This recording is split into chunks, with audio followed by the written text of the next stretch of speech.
இவங்க நேம் வந்து சுகி.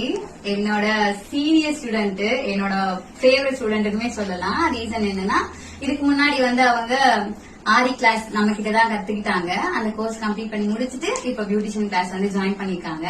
இவங்களை பத்தி ஒரு விஷயம் சொல்லணும். என்னன்னு பாத்தீங்கன்னா, இந்த ஆரி கிளாஸ் கம்ப்ளீட் பண்ணும்போதே அடுத்த பேட்ச் நான் வந்து பியூட்டிஷியன் கிளாஸ் சேரலாமா டவுட் என்னவா இருந்துச்சு அப்படின்னா, பியூட்டிஷியன் கிளாஸ் கத்துக்கணும்னா இங்கிலீஷ் நாலேஜ் இருக்கணும், நல்லா எழுத தெரியணும் அப்படிங்கிற மாதிரிலாம் அவங்க ஃபீல் பண்ணிட்டு இருந்தாங்க போல இருக்கு. எனக்கு வந்து இவங்க ஆக்சுவலி படிச்சிருக்காங்க, இருந்தாலுமே ரைட்டிங் அப்படிங்கிறது கொஞ்சம் ரொம்ப டச் விட்டுருச்சு. நான் அந்த அளவுக்கு எல்லாம் பண்ண மாட்டேன்.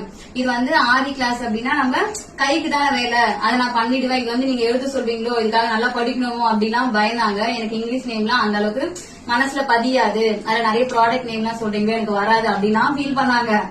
ஆனா பார்த்தா இப்ப கிளாஸ்ல இவங்களுமே one of the top student அப்படிங்கிற மாதிரி எல்லா சர்வீஸுமே சூப்பரா பண்ணாங்க, சூப்பரா புரிஞ்சுக்கிட்டாங்க.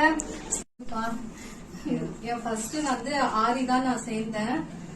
ஆரியோட டீச்சிங் வந்து எனக்கு ரொம்ப பிடிச்சிருந்தது. சிம்பிளா சூப்பரா சொல்லி கொடுத்தாங்க அவங்க. பியூட்டிஷியன் கிளாஸ் வந்து ஸ்டார்ட் பண்றதா அப்படின்னு சொல்லிட்டு இருந்தாங்க. எனக்கு வந்து ஆரி வந்து டீச்சிங் வந்து ரொம்ப சூப்பரா பிடிச்சிருந்தது.